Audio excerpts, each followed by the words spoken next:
गृह विभाग से पहले ही निर्देश मिले हुए हैं। आज की तारीख में गृह विभाग के निर्देश हैं कि सभी जिलों में मॉक ड्रिल करने हैं। 2 तरह की मॉक ड्रिल्स हमारे जिले में की जाएगी। एक तो उस तरह की मॉक ड्रिल होगी कि इन दी इवेंट ऑफ यदि एयर रेड हो जाता है और कहीं पे कोई स्थिति उत्पन्न हो जाती है तो उस केस में उस जगह पे क्या करना है।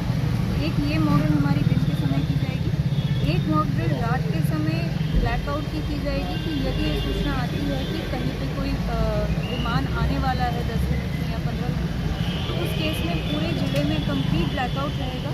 लोगों को ही ध्यान रखना पड़ेगा कि जैसे ही हमारे सायरन की आवाज़ आती है तो अपने घरों के अंदर जाते हुए सभी लाइट्स को ऑफ कर देना है। हर तरह की लाइट ऑफ रखनी है। उसमें अपने मोबाइल की लाइट, मोमबत्ती, माचिस, इस तरह की लाइट्स को भी ऑफ रखना है। घर के बाहर की सभी लाइट्स ऑफ रखनी है। यदि गाड़ियों में है तो गाड़ी को साइड में करके हेडलाइट्स ऑफ रख लेनी है। तो इस तरह के निर्देश हमारे ब्लैकआउट के मॉक ड्रिल के लिए हमने दिए हैं। प्रशासन की तरफ से भी हम अपनी जो स्ट्रीट लाइट्स हैं, बसेस की लाइट्स हैं, पेट्रोल पंप की लाइट्स हैं और बाकी जितनी भी लाइट हैं, हम उन लाइट्स को बंद करवाएंगे। लोगों से ये अपील है कि आप अपने अपने घरों में रहें, कहीं से भी भयभीत ना हो। ये मॉक ड्रिल है, परंतु इस मॉक ड्रिल का यही उद्देश्य है कि यदि बाद में कभी एक्चुअल आपदा आती है तो हम पूर्णतः तैयार रहें।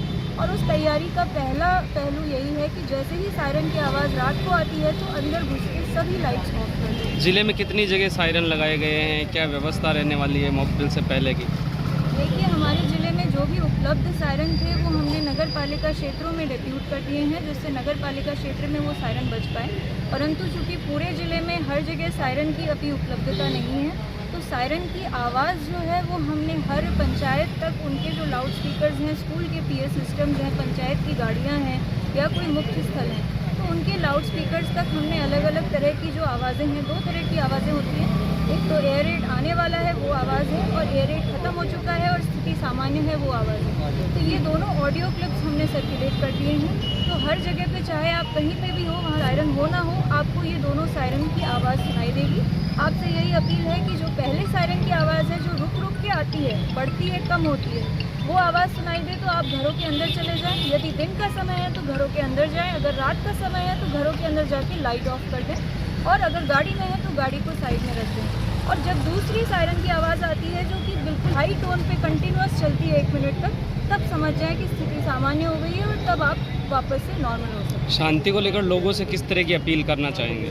लोगों से मेरी यही अपील है कि ये जो इतनी तैयारी की जा रही है, भारत सरकार के द्वारा पहले से ही काफ़ी बृहद रूप से तैयारी की जा रही थी। उसका यही कारण था कि आगे कोई भी स्थिति उत्पन्न होती है तो उसमें लोगों के ऊपर कोई भी हानि ना हो, ना कोई भ्रांतियाँ फैले, ना कोई आशंका हो। तो इसी के लिए इतने लार्ज स्केल पे तैयारी हो रही है। तो मेरी लोगों से यही अपील है कि आज भी जब आप सायरन सुनेंगे या आगे भी हमारे कुछ मॉक ड्रिल्स हो सकते हैं, बिल्कुल भयभीत ना हो। जैसा आपको मॉक ड्रिल में बताया गया है उस तरीके से बस आप कार्य करते रहें और इसी तरीके से हमारा सहयोग करें। बाकी किसी भी चिंता करने की